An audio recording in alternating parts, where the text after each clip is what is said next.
बड़ा जबरदस्त मैच सीगा, सानू एक लम्हे वास्ते भी कल सौ नहीं दिता तो लगता पिया सी कि जी पुर्तगाल का सफ़र किते ना किते तमाम होने लग्या। फिर अल्लाह की करनी इस तरह हुई कि रोनाल्डो ने एक गोल किया, फिर उस तो बाद एक और गोल लभ गया। यह भी हुण कि सोशल मीडिया उत्ते तूफान आया है कि जी जिहड़ा क्रोएशिया का गोल सी एंड ते उन्होंने आउटसाइड फाउल देता अंपायर ने, किदां वेखदे हो? वो बहुत बहुत मुबारक कि ताली तो मेरी जी टीम है वो अगले राउंड च जा चुकी है। साडे लिए जो वर्ल्ड कप के मुकाबले ने उन्होंने जान भी है तो वर्ल्ड कप का जो इवेंट है वो साडे लिए स्टिल लाइव है। बिल्कुल बहुत जबरदस्त मैच रहा, देखा जाए तो शुरू तो ही दोवां टीमां ने बहुत जान मारी। ओवरऑल बड़ा फेयर प्ले रहा। जो पिछले जो विश्ता रोज के मैच सन उन्होंने मुताबिक ਦੇ ਮੁਕਾਬਲੇ ਜਿਹੜੇ ਕੱਲ ਵਾਲੇ ਮੈਚ ਨੂੰ ਜ਼ਿਆਦਾ ਬਿਹਤਰ ਸਨ।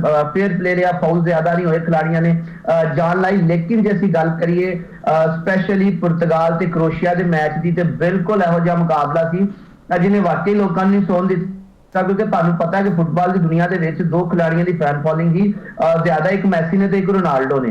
ਤੇ ਕੱਲ ਪਾਕਿਸਤਾਨੀ ਵਕਤ ਦੇ ਮੁਤਾਬਿਕ ਸਹਿਰੀ ਦੇ ਵਿੱਚ 4 ਵਜੇ ਮੈਚ ਸੀ ਤੇ ਬਹੁਤ ਸਾਰੇ ਲੋਕ ਸੁੱਤੇ ਹੀ ਨਹੀਂ ਸਨ ਤੇ ਫਜਰ ਪੜਨ ਤੋਂ ਬਾਅਦ ਟੀਵੀ ਸਕਰੀਨ ਦੇ ਸਾਹਮਣੇ ਬੈਠੇ ਹੋਏ ਸਨ ਤੇ ਮੈਚ ਦਾ ਇੰਤਜ਼ਾਰ ਕਰ ਰਹੇ ਸਨ। ਤੇ ਮੇਰਾ ਆਪਣਾ ਵੀ ਇਹੋ ਆਲਮ ਸੀ ਕਿ ਮੈਂ ਫਜਰ ਦੀ ਨਮਾਜ਼ ਤੇ ਸਪੈਸ਼ਲ ਦੁਆ ਕੀਤੀ ਹੈ ਕਿ ਪੁਰਤਗਾਲ ਦੀ ਟੀਮ ਜਿੱਤੇ ਤੇ ਰੋਨਾਲਡੋ ਦਾ ਜਿਹੜਾ ਵਰਲਡ ਕੱਪ ਇਵੈਂਟ ਤੇ ਐਸਾ ਬਾਬੂ ਸਾਨੂੰ ਕਿਤੇ ਐਕਸ਼ਨ 'ਚ ਨਜ਼ਰ ਨਹੀਂ ਆਣਗੇ। ਤੇ ਅੱਲਾਹ ਤਾਲਾ ਨੇ ਤੁਹਾਡੀਆਂ ਦੁਆਵਾਂ ਵੀ ਸੁਣੀਆਂ ਜੇ। ਤੇ ਬਿਲਕੁਲ ਇੱਕ ਅੱਛਾ ਮੈਚ ਹੋਇਆ। ਸ਼ੁਰੂ ਤੋਂ ਦੋਵਾਂ ਟੀਮਾਂ ਨੇ ਬੜਾ ਅੱਛਾ ਖੇਡਿਆ, ਡਿਫੈਂਸ ਬੜੀ ਅੱਛੀ ਰਹੀ, ਸਟ੍ਰਾਈਕ ਬਹੁਤ ਅੱਛੇ ਕੀਤੇ। ਸ਼ੁਰੂ ਤੇ ਰੋਨਾਲਡੋ ਨੇ ਇੱਕ ਦੋ ਜਿਹੜੇ ਚਾਂਸ ਨੂੰ ਮਿਸ ਵੀ ਕੀਤੇ ਨੇ, ਗੋਲ ਨਹੀਂ ਉਹ ਕਰ ਸਕੇ। ਲੇਕਿਨ ਉਸ ਤੋਂ ਬਾਅਦ ਦੂਜੇ ਹਾਫ ਦੇ ਸਟਾਰਟ ਦੇ ਵਿੱਚ ਕ੍ਰੋਏਸ਼ੀਆ ਨੇ ਜਦੋਂ ਗੋਲ ਕੀਤਾ ਤੇ ਉਸ ਤੋਂ ਬਾਅਦ ਜਿਹੜਾ ਪ੍ਰੈਸ਼ਰ ਆਇਆ ਪੁਰਤਗਾਲ ਦੀ ਟੀਮ ਤੇ, ਲੇਕਿਨ ਪੁਰਤਗਾਲ ਦੀ ਟੀਮ ਨੇ ਸਾਬਿਤ ਕੀਤਾ ਕਿ ਉਹ ਰੋਨਾਲਡੋ ਦੀ ਉਹਦਾ ਦੀ ਜਿਹੜੀ ਮੌਜੂਦਗੀ ਰੋਨਾਲਡੋ ਦੀ ਉਹ ਸਾਰੇ ਖਿਡਾਰੀਆਂ ਨੂੰ ਉਹਨਾਂ ਦੇ ਪੂਰੇ ਕੈਂਪ ਦੇ ਵਿੱਚ ਇੱਕ એનર્ਜੀ ਜਗਾਏ ਰੱਖਦੀ। ਤੇ ਜਿਸ ਤਰ੍ਹਾਂ ਉਹਨਾਂ ਫਿਰ ਖੇਡ ਪੇਸ਼ ਕੀਤਾ ਤੁਸੀਂ ਵੇਖਿਆ ਹੋਏਗਾ ਕਿ ਪੈਨਲਟੀ ਕਿੱਕ ਮਿਲਣ ਤੋਂ ਪਹਿਲੇ ਰੋਨਾਲਡੋ ਨੇ ਇੱਕ ਗੋਲ ਵੀ ਸਕੋਰ ਕੀਤਾ ਸੀ ਜਿਹੜਾ ਆਫਸਾਈਡ ਹੋ ਗਿਆ। ਜੀ ਜੀ ਬਿਲਕੁਲ। ਉੱਤੇ ਫੈਨ ਬੜੇ ਦਿਲ ਬਰਦਾਸ਼ਤ ਹੋਏ ਤੇ ਸ਼ਾਇਦ ਉਸ ਟਾਈਮ ਉਹ ਜਿਹੜਾ ਗੋਲ ਸੀ ਉਹ ਵੀ ਕੋਈ ਬਹੁਤ ਜ਼ਿਆਦਾ ਆਫਸਾਈਡ ਨਹੀਂ ਸੀ, ਕਿਉਂਕਿ ਉਹ ਜਿਹੜਾ ਗੋਲ ਸਕੋਰਿੰਗ ਏਰੀਆ ਉਸ ਤੋਂ ਬਹੁਤ ਜ਼ਿਆਦਾ ਦੂਰ ਨਹੀਂ ਸੀ, ਤੇ ਲੇਕਿਨ ਉਹਨੂੰ ਕੰਸੀਡਰ ਕੀਤਾ ਜਾ ਸਕਦਾ ਸੀ।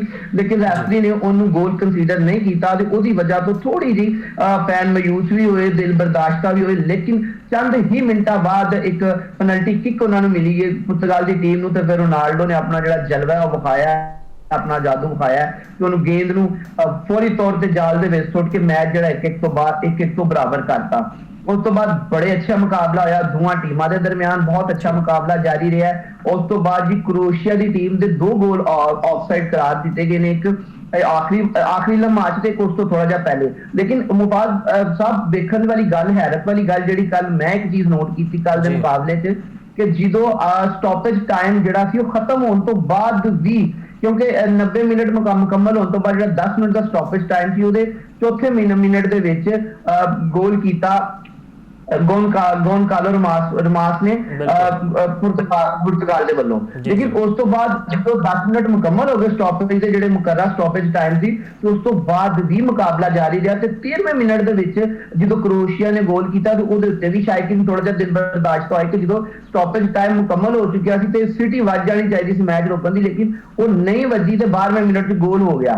ਲੇਕਿਨ ਉਸ ਤੋਂ ਬਾਅਦ ਰੈਫਰੀ ਨੇ ਜਿਹੜਾ ਅੱਛਾ ਫੈਸਲਾ ਲਿਆ, ਉਹਨਾਂ ਚੈੱਕ ਕੀਤਾ, ਤੁਸੀਂ ਵੇਖਿਆ ਹੋਏਗਾ मैच रुकिया रहा जी। रैफरी फिर ग्राउंड तो बाहर जाके स्क्रीन के उत्ते उन्होंने चेक किया कि गोल है कि नहीं, फिर उस गोल को ऑफसाइड दिता।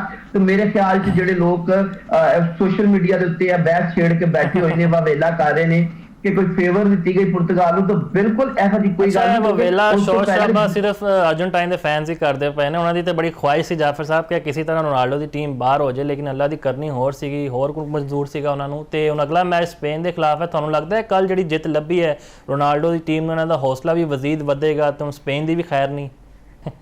बिल्कुल गल ठीक है जी। मैं तुहानूं पहले भी यह गल कहना वा ते तुसीं मेरी गल नाल हमेशा इतफाक भी करदे हो कि जिहड़ी पता हुंदी है भावें जिहो जी भी होए ਉਹ ਖਿਡਾਰੀਆਂ ਦਾ ਮੁੰਡਿਆਂ ਦਾ ਮੁਰਾਲ ਬੁਲੰਦ ਕਰਦੀ ਹੈ। ਤੇ ਕੱਲ ਜਦੋਂ ਤੁਸੀਂ ਵੇਖਿਆ ਕਿ ਮੈਚ ਜਦੋਂ ਤਕਰੀਬਨ 80 ਮਿੰਟ ਦੇ ਵਿੱਚ ਜਦੋਂ ਪੁਰਤਗਾਲ ਦੇ ਜਿਹੜੇ ਟੀਮ ਮੈਨੇਜਰ ਨੇ ਉਹਨਾਂ ਨੇ ਸਬਸਟੀਟਿਊਸ਼ਨ ਦੇ ਵਿੱਚ ਰੋਨਾਲਡੋ ਨੂੰ ਬਾਹਰ ਬੁਲਾਇਆ ਤੇ ਰੋਨਾਲਡੋ ਦੀਆਂ ਅੱਖਾਂ ਦੇ ਵਿੱਚ ਸਾਫ਼ ਆਂਸੂ ਨਜ਼ਰ ਆਏ ਕਿ ਰੋਨਾਲਡੋ ਰੋਲ ਦੇ ਸਨ ਬਕਾਇਦਾ ਕਿ ਸ਼ਾਇਦ ਉਹ ਫੀਲ ਕਰ ਰਹੇ ਸਨ ਕਿ ਸ਼ਾਇਦ ਮੈਂ ਬਾਹਰ ਜਾ ਰਿਹਾ ਵਾਂ ਤੇ ਹੁਣ ਸਾਡੀ ਜਿਹੜੀ ਟੀਮ ਹੈ ਉਹ ਦੂਜਾ ਗੋਲ ਜਿਹੜਾ ਹੈ ਉਹ ਸਕੋਰ ਨਾ ਕਰ ਸਕੇ, ਕਿਉਂਕਿ ਆਬਵੀਅਸਲੀ ਤੁਹਾਨੂੰ ਵੀ ਪਤਾ, ਮੈਨੂੰ ਵੀ ਪਤਾ, ਫੈਨਸ ਨੂੰ ਪਤਾ ਕਿ ਜੇ ਰੋਨਾਲਡੋ ਨੂੰ ਉਸ ਟੀਮ ਤੋਂ ਸਾਈਡ ਤੇ ਕਰਤਾ ਜਾਏ ਤੇ ਪੁਰਤਗਾਲ ਦੀ ਟੀਮ ਹੈ ਜਿਹੜੀ ਉਹ ਸ਼ਾਇਦ 48 ਟੀਮਾਂ ਦਾ ਜਿਹੜਾ ਪਹਿਲਾ ਰਾਊਂਡ ਸੀ ਉਹਦੇ ਚੋਂ ਹੀ ਬਾਹਰ ਹੋ ਜਾਂਦੀ। ਲੇਕਿਨ ਉਸ ਤੋਂ ਬਾਵਜੂਦ ਜਦੋਂ ਰੱਬ ਨੇ ਜਿਹੜੀ ਚੀਜ਼ ਪਲਾਨ ਕੀਤੀ ਹੋਈ ਉਹ ਫਿਰ ਅੱਲਾਹ ਤਾਲਾ ਦੇ ਪਲਾਨ ਜ਼ਿਆਦਾ ਹੁੰਦੇ ਨੇ, ਤੇ ਬਿਲਕੁਲ ਇੰਜ ਲੱਗਾ ਸੀ ਕਿ ਪੁਰਤਗਾਲ ਨੂੰ ਦੀਵਾਰ ਦੇ ਨਾਲ ਲਾਇਆ ਜਾ ਰਿਹਾ, ਲੇਕਿਨ ਅੱਲਾਹ ਤਾਲਾ ਨੂੰ ਕੁਝ ਹੋਰ ਮਨਜ਼ੂਰ ਸੀ। ਜੇ ਦੇਖੋ ਪਹਿਲਾ ਗੋਲ ਆਫਸਾਈਡ ਹੋਇਆ ਤੇ 40 ਮਿੰਟਾਂ ਬਾਅਦ ਫਾਉਲ ਹੋ ਗਿਆ ਉਹਨਾਂ ਕੋਲੋਂ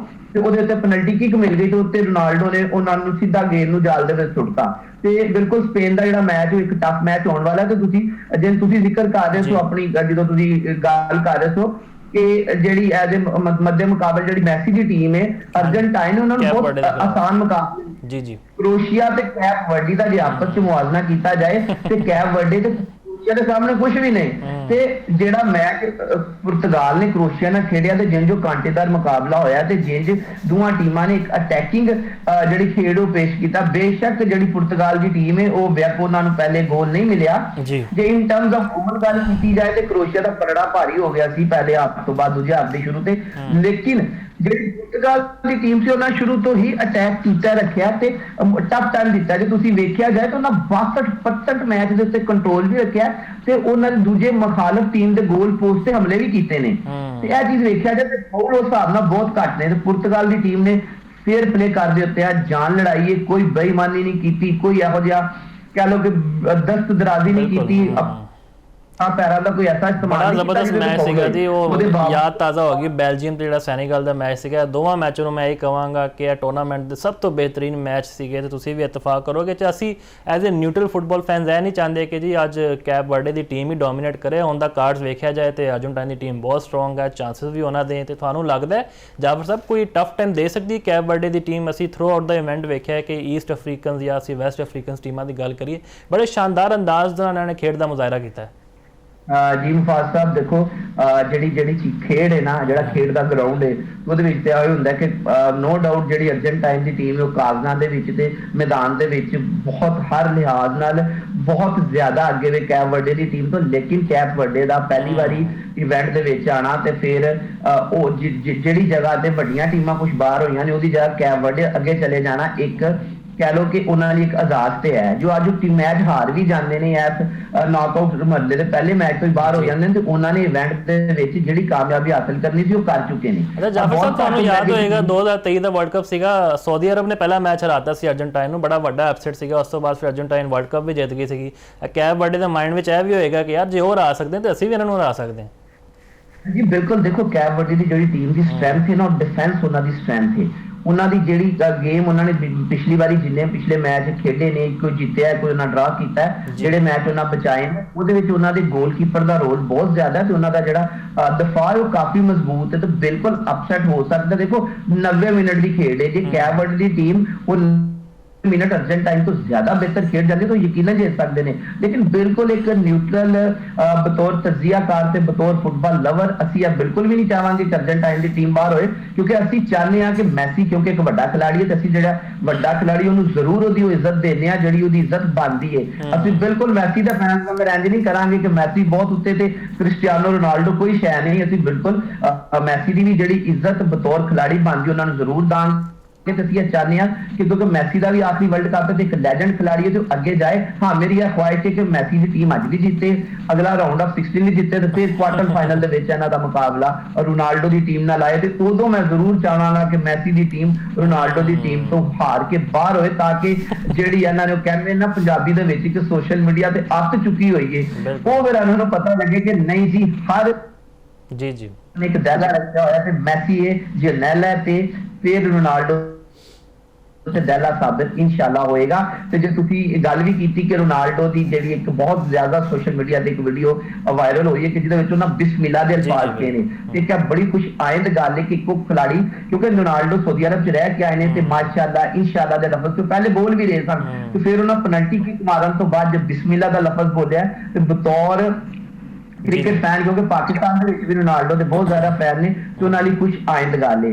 ਤੇ ਅਸੀਂ ਵੀ ਐਸੇ ਉਮੀਦ ਤੇ ਕਰਨੇ ਆ ਕਿ ਅਸੀਂ ਉਹਨਾਂ ਨੇ ਬਿਸਮਿਲ੍ਲਾ ਕਿਹਾ ਤਾਂ ਅਸੀਂ ਇਨਸ਼ਾਅੱਲਾ ਕਹਾਂਗੇ ਕਿ ਰੋਨਾਲਡੋ ਦੀ ਟੀਮ ਇਨਸ਼ਾਅੱਲਾ ਅੱਗੋਂ ਸਪੇਨ ਨੂੰ ਵੀ ਹਰਾਏਗੀ ਤੇ ਫਿਰ ਕੁਆਟਰ ਫਾਈਨਲ ਦੇ ਵਿੱਚ ਮੈਸੀ ਦੀ ਟੀਮ ਅਰਜਨਟਾਈਨ ਨੂੰ ਵੀ ਹਰਾਏਗੀ ਤੇ ਸੈਮੀਫਾਈਨਲ ਵੀ ਖੇਡੇਗੀ, ਫਾਈਨਲ ਵੀ ਖੇਡੇਗੀ ਤੇ ਟਰਾਫੀ ਵੀ ਚੁੱਕੇਗੀ ਇਨਸ਼ਾਅੱਲਾ। ਬਿਲਕੁਲ ਜੀ, ਇਹ ਘੋੜਾ ਤੇ ਇਹ ਘੋੜੇ ਦਾ ਮੈਦਾਨ ਵੇਖਦੇ ਹਾਂ ਜੀ ਕੀ ਬਣਦਾ ਹੈ। ਬਹਰਹਾਲ ਜਿਵੇਂ ਉਹ ਕਹਿੰਦੇ ਨਾ ਪਿੰਡ ਦਾ ਚੌਧਰੀ, ਇਸ ਤਰ੍ਹਾਂ ਫੀਫਾ ਵਰਲਡ ਕੱਪ ਦਾ ਜੇ ਚੌਧਰੀ ਮੈਸੀ ਬਣਿਆ ਹੋਇਆ ਤੇ ਚੌਧਰੀ ਨੂੰ ਡੇਗਣਾ ਬੜਾ ਜ਼ਰੂਰੀ ਹੈ ਤੇ ਹੋ ਸਕਦਾ ਹੈ ਕਿ ਰੋਨਾਲਡੋ ਦੇ ਹੱਥੋਂ ਹੀ ਇਹ ਕੰਮ ਹੋ ਜੇ। ਬਹਰਹਾਲ ਗੁੱਡ ਲੱਕ ਕਹਿੰਦੇ ਜੀ। ਅਸੀਂ ਜਿੰਨੇ ਵੀ ਅੱਜ ਮੈਚ ਨੇ ਥੋੜੀ ਜਿਹੀ ਕ੍ਰਿਕਟ ਤੇ ਗੱਲ ਕਰਦੇ ਹਾਂ। ਖਬਰਾਂ ਚੱਲਦੀ ਪਈਆਂ ਕਿ ਪਾਕਿਸਤਾਨ ਕ੍ਰਿਕਟ ਬੋਰਡ ਨੇ NOC ਜਾਰੀ ਕਰਤੇ ਹੈ ਕਈ ਖਿਡਾਰੀਆਂ ਨੂੰ ਕਿ ਉਹ ਕੈਰੀਬੀਅਨ ਪ੍ਰੀਮੀਅਰ ਲੀਗ ਵੀ ਖੇਡਣ ਤੇ ਜਿੰਨੀ ਵੀ ਗਲੋਬਲ ਲੀਗਸ ਆ ਰਹੀਆਂ ਨੇ ਤੇ ਹੁਣ ਇਹ ਲੀਗਾਂ ਦੇ ਨਾਲ ਸੈਂਟਰਲ ਕੰਟਰੈਕਟਸ ਵਿੱਚ ਵੀ ਇਜ਼ਾਫਾ ਹੋ ਗਿਆ ਤੇ ਤੁਹਾਨੂੰ ਲੱਗਦਾ ਹੈ ਕਿ ਇਹ ਪਰਫਾਰਮੈਂਸ ਵਿੱਚ ਵੀ ਕੋਈ ਬਿਹਤਰੀ ਆਏਗੀ ਜਾਂ ਸਿਰਫ ਪੈਸਾ ਕਮਾਣਾ ਹੀ ਅਵਲੀਨ ਤਰਜੀਹ ਇਹਨਾਂ ਦੀ? ਮੁਫਾਦ ਸਾਹਿਬ ਬਿਲਕੁਲ ਅਸੀਂ ਕ੍ਰਿਕਟ ਦੇ ਉੱਤੇ ਵੀ ਗੱਲ ਜ਼ਰੂਰ ਕਰਾਂਗੇ ਤੇ ਦੇਖੋ ਨਾ ਕਿ ਕ੍ਰਿਕਟ ਦੇ ਉੱਤੇ ਮੈਂ ਤੁਹਾਡੇ ਨਾਲ ਇੱਕ ਖਬਰ ਸ਼ੇਅਰ ਕਰ ਰਿਹਾ, ਬਲਕਿ ਮੇਰੇ ਤੋਂ ਪਹਿਲੇ ਤੁਹਾਡੇ ਕੋਲ ਖਬਰ ਵੀ ਜ਼ਰੂਰ ਹੋਏਗੀ ਕਿ ਜਿਹੜਾ ਸਾਊਥ ਸ਼ਕੀਲ ਨੇ ਉਹਨਾਂ ਦਾ ਦੌਰਾ ਵੈਸਟ ਇੰਡੀਜ਼ ਲਈ ਕੋਈ ਚਾਂਸ ਨਹੀਂ ਕੋਈ ਟੀਮ 'ਚ ਜਗ੍ਹਾ ਬਣਾ ਪਾਉਣ।